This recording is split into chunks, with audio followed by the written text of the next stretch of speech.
जी, तो अब हम लोग चालू कर रहे हैं नेक्स्ट एनालिसिस के अंदर जो लास्ट पार्ट है हमारा वो है टी एनालिसिस। इससे पहले हम लोगों ने मिल्क का, बटर का, मीट का, व्हीट फ्लोर का एनालिसिस देख लिया है।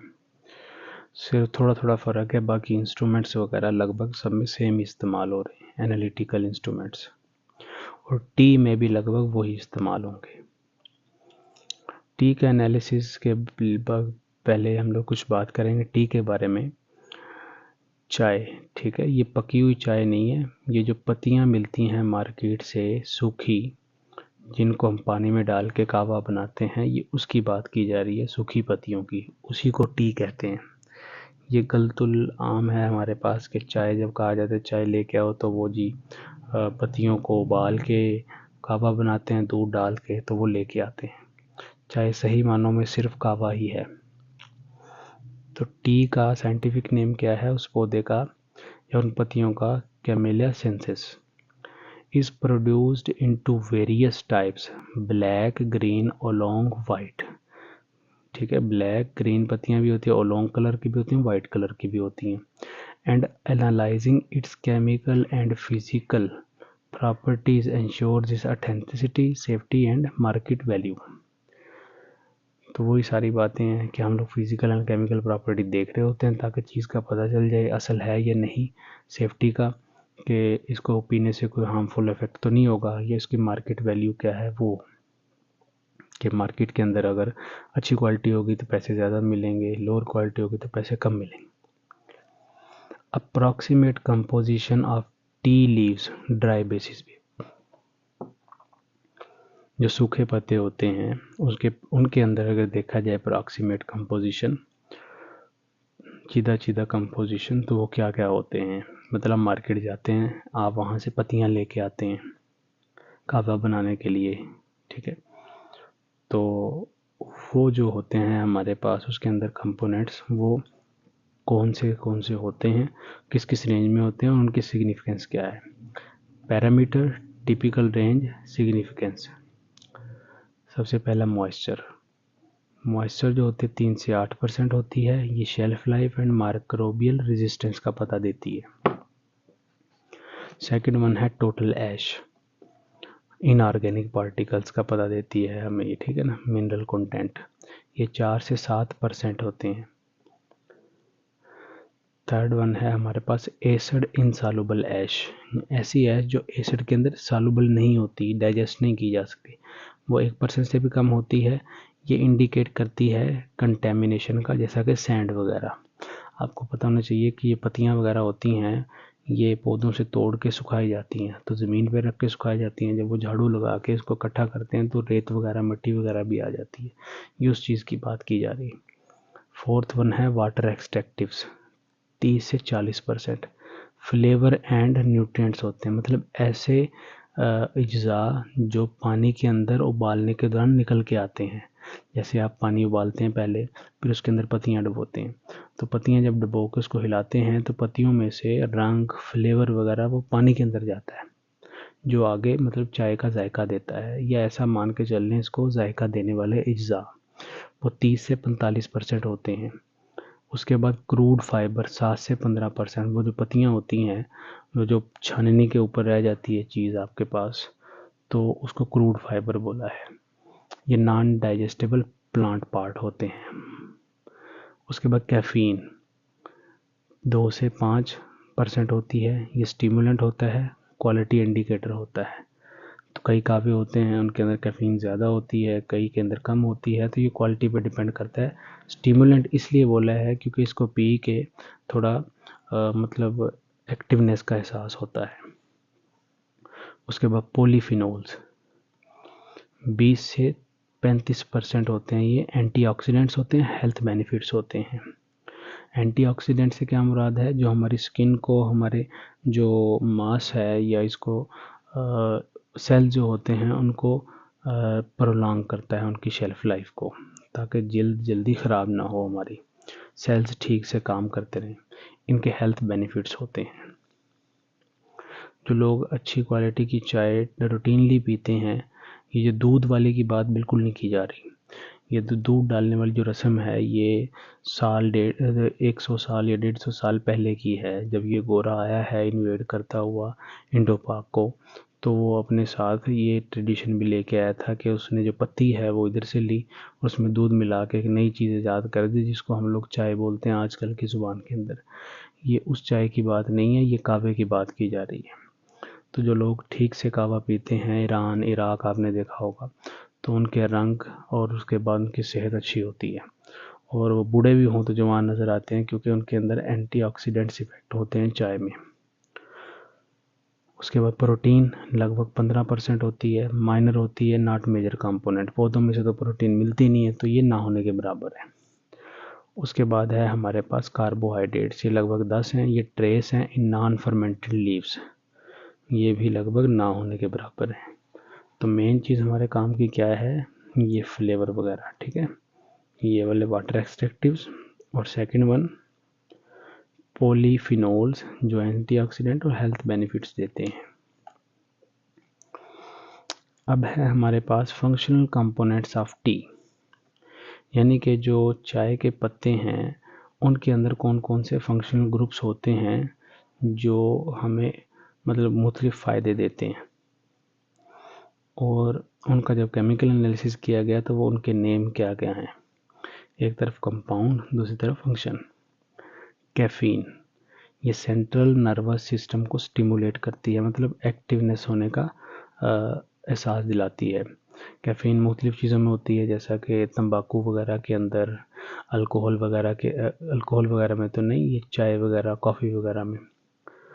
तो वो क्या करती है, हमें एक्टिव होने का एहसास देती है। तो चाय के अंदर भी कैफ़ीन किसी हद तक होती है।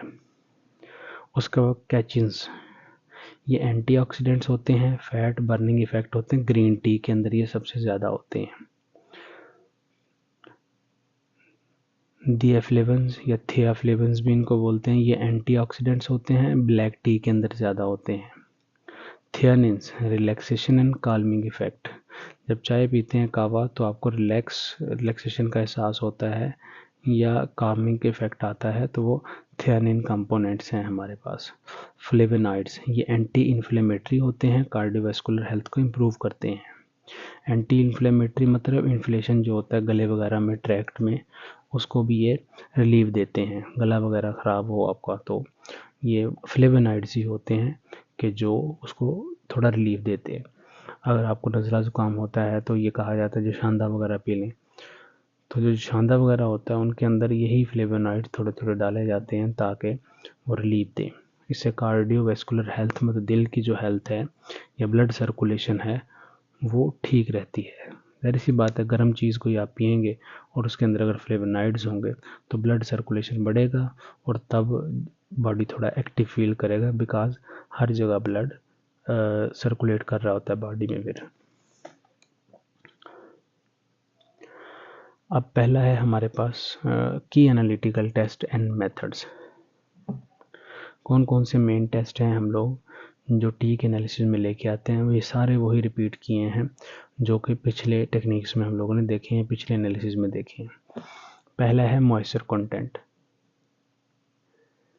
इसका मेथड है हमारे पास ओवन ड्राइंग मेथड है।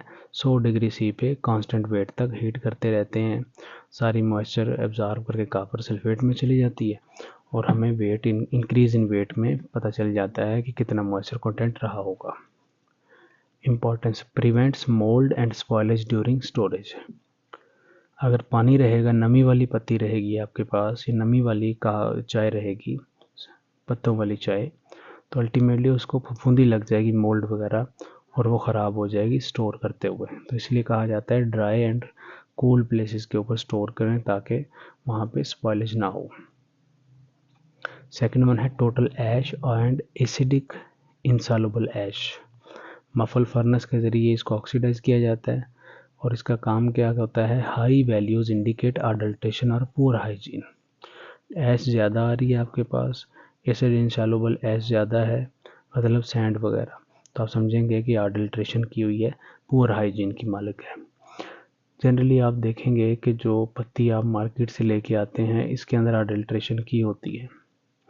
अडल्ट्रेशन को आगे तो देखेंगे, लेकिन आप देखेंगे कि सिंपल एग्जांपल के लिए इसके अंदर ऐसा घास फूस भी मिलाया जाता है, सूखी घास मिला दी जाती है, या कुछ ऐसे दूसरे पौधे भी ऐड कर दिए जाते हैं जो उस पत्ती के नहीं होते, तो वो वेट को इंक्रीज़ करने के लिए होते हैं कि वेट इंक्रीज़ होगा, पैसा ज़्यादा मिलेगा। तो वो मतलब immoral ways of getting money है। वाटर एक्सट्रैक्टिव्स, इसका मेथड कौन सा है? Boiling tea in water and evaporating filtrate. पहले आप चीज़ उस चाय को क्या करते हैं, बॉयल करते हैं पानी में, और फिर पानी को उड़ा देते हैं, बाकी जो नीचे चीज़ रह जाती है वो वाटर एक्सट्रैक्टिव्स रहते हैं, मतलब चाय के वो एक्टिव इंग्रेडिएंट्स जो आपके चाय के अंदर आ रहे होते हैं। यूज इसका क्या है? Reflect solubility of flavour components या compounds. Caffeine content, caffeine content को फाइंड करने के लिए यूवी विजिबल स्पेक्ट्रोफोटोमेट्री इस्तेमाल करेंगे या एचपीएलसी इस्तेमाल करेंगे। इसकी सिग्निफिकेंस क्या है? क्वालिटी इंडिकेटर है स्टिमुलेंट प्रॉपर्टी का, क्वालिटी का पता देता है हमें ये कितनी कैफीन है इसके अंदर। उसके बाद 5वें नंबर पे टोटल पॉलीफिनोल कंटेंट टीपीसी। इसका मेथड क्या है? फॉलिन कैटलॉग रेजेंट है हमारे पास, या एचपीएलसी इस्तेमाल कर सकते हैं। इंपॉर्टेंस क्या है? एंटीऑक्सीडेंट स्ट्रेंथ होती है इसके अंदर, लिंक्ड टू हेल्थ बेनिफिट्स होता है ये, मतलब कार्डियोवैस्कुलर इंप्रूवमेंट्स लेके आएगा, एंटीऑक्सीडेंट बॉडी के अंदर इफेक्ट देगा ये। 6 नंबर पे टेनिन कंटेंट, इसका मेथड क्या है? प्रोटीन प्रेसिपिटेशन और स्पेक्ट्रोफोटोमेट्रिक मेथड के ज़रिए फाइंड की जा सकती है। इसका इफेक्ट क्या है? इन्फ्लुएंसेस एस्ट्रिजेंसी एंड बिटरनेस, जो कड़वाहट होती है चाय के अंदर, अगर आप चीनी नहीं मिलाएंगे तो जो आपको बिटरनेस आती है वो टैनिन कंटेंट की वजह से आती है, और जनरली टैनिक एसिड होता है इसके अंदर। सेंसरी एवेल्युएशन, हवा से हमसा को इस्तेमाल करते हुए आप क्या क्या अंदाज़ा लगा सकते हैं? ऑर्गेनोलेप्टिक टेस्ट भी इनको बोला जाता है। एक तरफ एट्रीब्यूट, दूसरी तरफ ऑब्जर्वेशन क्राइटेरिया। सबसे पहले है अपीयरेंस, आँख से देखना, आई को यूज़ करता। लीफ का कलर, पत्ते का कलर रंग से पता चल जाएगा, साइज से पता चल जाएगा, यूनिफॉर्मिटी से पता चल जाएगा। अगर चाय आप लेने गए हैं मार्केट में सूखे पत्ते पत्ती, तो वो अल्टीमेटली उसके रंग से, साइज से, और वो सारे पत्ते एक जैसे हैं या नहीं, उससे भी पता चल जाएगा आपको। ठीक है, अब सारे पत्ते एक ही दरख्त से उतरे हुए हैं या एक ही तरह के दरख्त से उतरे हैं, वो सब एक ही साइज़ के होंगे। अगर दूसरा घास फूस मिलाया हुआ तो वो अलग तरह से होगा, वो देखने से पता चल जाएगा। अरोमा, नोज़ को इस्तेमाल किया करके सूंघा जाता है। फ्लोरल, स्मोकी, ग्रासी, अर्थी टोन्स आनी चाहिए, जैसे ख़ास स्मेल होती है करेक्टरिस्टिक कहवे की, वो आनी चाहिए आपको।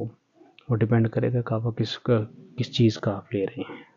Liquid colour, liquid colour clear golden to reddish brown black tea, ये वाटर सॉल्युबिलिटी टेस्ट भी कहलाता है। गर्म पानी के अंदर थोड़ी सी पत्ती को डालें और उसको थोड़ी देर रहने दें, पत्तों को, पत्ता या पत्ती एक कुछ बोल सकते हो। तो अगर तो वो रंग छोड़ रहा है और वो रंग क्लियर है, गोल्डन टू रेडिश ब्राउन है ब्लैक टी के केस में ख़ास तौर पे, तो आप मानेंगे वो ठीक है। अगर कोई ऐसे रंग आ रहे हैं कि जो डिज़ायरेबल नहीं है या डार्क ज़्यादा आ रहा है, तो आप समझेंगे ये अच्छी क्वालिटी की नहीं है। कभी कभी गले सड़े पत्तों को भी सुखा के बीच में डाल दिया जाता है। टेस्ट, उसको जब उबाल के आप पियेंगे तो अस्ट्रिजेंसी, बिटरनेस, स्मूथनेस, फ्रेशनेस ये सब आनी चाहिए। कड़वाहट नेचुरल जो होती है उतनी होनी चाहिए, स्मूथनेस उतनी होनी चाहिए, फ्रेशनेस होनी चाहिए, अस्ट्रिजेंसी होनी चाहिए उतनी। Infusion, appearance and aroma of infuse leave, यानी कि सब पत्तों की जो है वो एक ही जैसी अरोमा आनी चाहिए। उसके बाद अडल्ट्रेशन डिटेक्शन, यानी कि चाय की पत्ती के अंदर या पत्तों या कहवे के अंदर कौन कौन से अडल्ट्रेंट्स हम लोग ऐड देखते हैं, लोग करते हैं, और उनको डिटेक्ट कैसे किया जाता है। अडल्ट्रेंट्स और detection method. Iron filings, iron filling से क्या मुराद है? लोहे की बारीक बारीक पतरियाँ या इसका चूरा या लोह चून जिसको बोलते हैं, वो भी ऐड कर दिया जाता है। किस वजह से? ताकि ये कलर दे, ब्राउन कलर, और वेट को क्या करे? इंक्रीज करे। और मैग्नेट टेस्ट के ज़रिए इसको फाइंड किया जा सकता है। जहाँ से आप पत्ती लेने जाएं उस थैले के अंदर अगर आपको शक हो तो मकनातीस डाल के उसके अंदर देखें। मकनातीस डाल के अगर उसके ऊपर कोई चीज़ चिपक के आ रही है तो आप समझेंगे ये आयरन फिलिंग्स हैं, ये कावे के पत्ते नहीं हैं। Coloured leaves non T. अब जनरली क्या होता है कि दूसरे दरख्त जिनके पत्ते लगातार जैसे मिलते होते हैं पत्ती की, जिसकी जो मतलब आप मार्केट में लेने जा रहे हैं, वैसे किसी और दरख्त के पत्ते हों वो सुखा के डाल देते हैं। वो फ्लेवर नहीं देते, बस मास इंक्रीज करते हैं। तो ये पेपर टेस्ट किया जा सकता है इसके लिए। डाई स्मीयर विद वाटर, ये टेस्ट किया जा सकता है। यूज टी लीव्स, कभी कभी ऐसा होता है कि जो जिससे मतलब आप कावा बना लिया होता है लोगों ने, बल्क में वो मिला के मतलब चाय बना के उसका फ्लेवर निकाल लेते हैं, और जो बाकी रह जाते हैं पत्ती के ऊपर, वो छन्नी के ऊपर पत्ते, उनको वो दोबारा सुखा के उसी में ऐड कर देते हैं बल्क में, और वो आगे मार्केट में भेज देते हैं। तो ये किससे पता चलता है? माइक्रोस्कोपी से और वीक इन्फ्यूजन कलर। या तो माइक्रोस्कोप लेके आप अंदाज़ा लगा सकते हैं, या फिर आप ऐसा करें कि उसका कावा बनाएं। कावा बनाने से अगर वो जितना कावा आप पहले बनाते थे वैसा कलर नहीं आ रहा, तो आप समझ जाएंगे जो इस बार आप पत्ती लेके आए हैं या कावा लेके आए हैं वो ठीक नहीं मिला आपको, ये यूज्ड है पहले ही।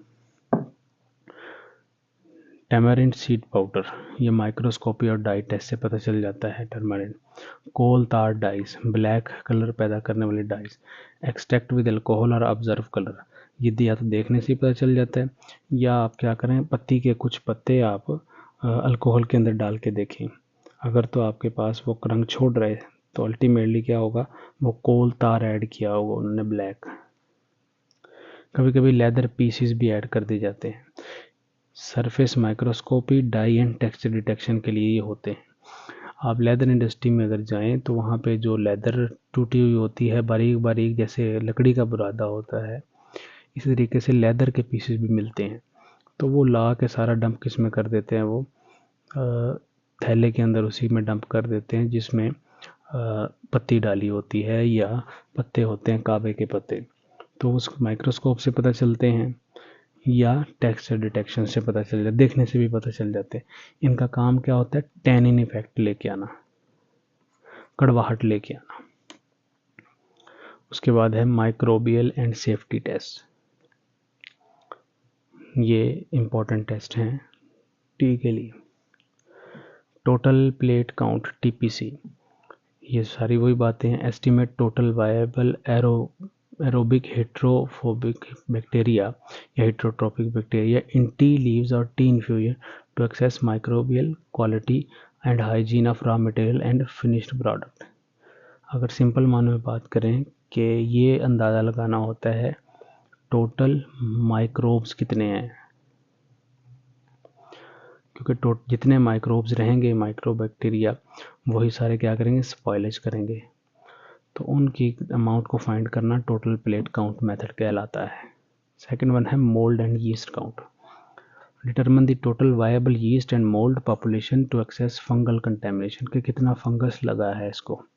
कभी कभी स्टोर किया होता है, नमी पहुंचने की वजह से फंगस पकड़ जाती हैं चीज़ें, तो वो फंगस कितनी लगी है उसको अंदाज़ा लगाने के लिए mould and yeast count test किया जाएगा।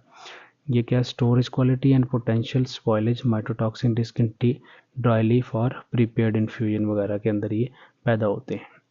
कभी कभी क्या होता है, पत्ती वगैरह इस्तेमाल करके गीली बीच में डाल दी जाती है, तो गीली होगी वो नमी की वजह से स्पॉइल हो जाती है, फंगस उग जाती है, तो वो माइकोटॉक्सिन रिस्क पैदा करती है।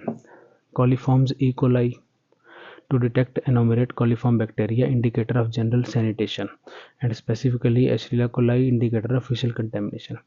जब पत्ती वगैरह सुखाई जाती है छतों पे डाल के, ये जब जितनी पहाड़ी इलाके हैं तो वो छतों पे सूरज में सुखाते हैं इसको, तो वो अल्टीमेटली वहाँ पे परिंदे भी आ रहे होते हैं, गंदी जगह हो, पता चले वहीं पे जो है जानवर वगैरह बांधे हुए थे, तो वो उनके फुजले से जो बैक्टीरिया वगैरह आते हैं, कॉलीफॉर्म बैक्टीरिया, वो भी मिल जाते हैं, तो उसका भी अंदाज़ा कॉलीफॉर्म या ई कोलाई टेस्ट से पता चलाया जा सकता है।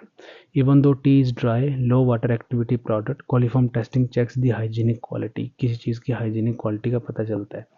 ऑफ प्रोसेसिंग एंड पैकेजिंग, कि ये प्रोसेस कैसे हुई है और पैकेजिंग कैसे हुई है। चौथे नंबर पे पेस्टिसाइड रेजिड्यू एनालिसिस, कि इसके अंदर पेस्टिसाइड तो नहीं मिले हुए, जाहिर सी बात है पत्ती जो होती है वो उगाने के लिए हो सकता है पेस्टिसाइड की स्प्रे किए जाते रहे हों।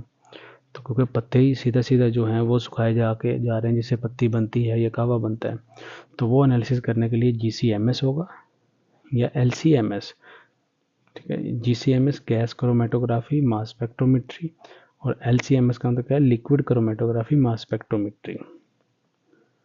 उसके बाद है heavy metals, lead, cadmium, arsenic, mercury वगैरह हैवी मेटल्स जो हैं हमारे पास, ये डिटेक्ट होते हैं किससे, AAS से, एटॉमिक एब्जॉर्प्शन स्पेक्ट्रोफोटोमीटर, या ICP-MS, inductively coupled plasma mass spectrometry. ये सारी टेक्निक हमने डिटेल के अंदर चैप्टर वाइज पढ़ी हुई हैं, तो इनसे हम लोग ये माइक्रोबियल टेस्ट वगैरह कर सकते हैं। Instruments used in T analysis. अब मेन इंस्ट्रूमेंट्स कौन से हैं, एक तरफ इंस्ट्रूमेंट्स, दूसरी तरफ उनका फंक्शन। इंस्ट्रूमेंट स्पेक्ट्रोफोटोमीटर है सबसे famous, caffeine, polyphenol, tannin quantification के लिए क्या गए थे, इसको इस्तेमाल किया जाता है। HPLC या LCMS, high performance liquid chromatography या लिक्विड क्रोमेटोग्राफी मास स्पेक्ट्रोमेट्री के साथ कपल की होती है। सेपरेशन ऑफ कैफीन, कैफीन को सेपरेट करती है, फ्लेवोनाइड, पेस्टिसाइड्स, ये सबको सेपरेट कर करके बताती है कौन कौन सी चीज़ें मौजूद हैं, कौन कौन सी नहीं। GCMS gas chromatography mass spectrometry, volatile aroma compounds, pesticide residues. Volatile aroma compounds क्या हैं, जब आप पत्ती या कहवा बना रहे होते हैं तो आपको खुशबू आती है, वो किस वजह से आती है, क्योंकि उस पत्तों के अंदर वोलेटाइल अरोमा कंपाउंड्स हैं। वो कौन कौन से कंपाउंड है, कितने मौजूद हैं, वो GCMS से पता चलता है। Muffle furnace, muffle furnace ash analysis करवाएगी। उसके बाद है हमारे पास pH meter for infusion pH, acidity indicator है हमारे पास, एसिडी का पता देगा। उसके बाद है shelf life and packaging factors. तो चाय की शेल्फ लाइफ बढ़ाने के लिए पत्ती की या कहवे की और पैकेजिंग फैक्टर्स कौन कौन से हैं, बढ़ाने के लिए क्या क्या किया जा सकता है।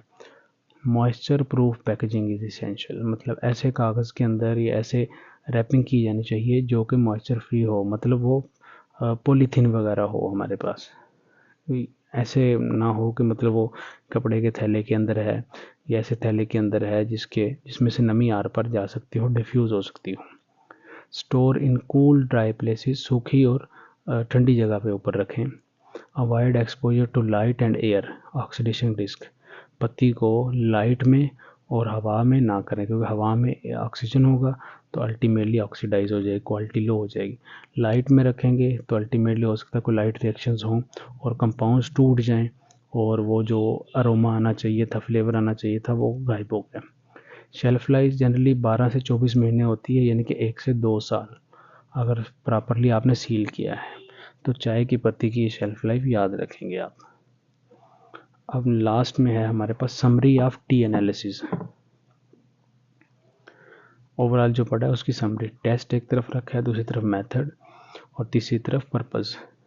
मॉइस्चर कंटेंट, मेथड कौन सा है, ओवन ड्राइंग मेथड, और हम लोग स्टोरेज स्टेबिलिटी का पता देते हैं कि अगर मॉइस्चर कम होगी स्टोर ज़्यादा देर तक की जा सकती है, मॉइस्चर ज़्यादा होगी फंगस पकड़ जाएगा, स्टोर इतनी देर हम नहीं कर सकते।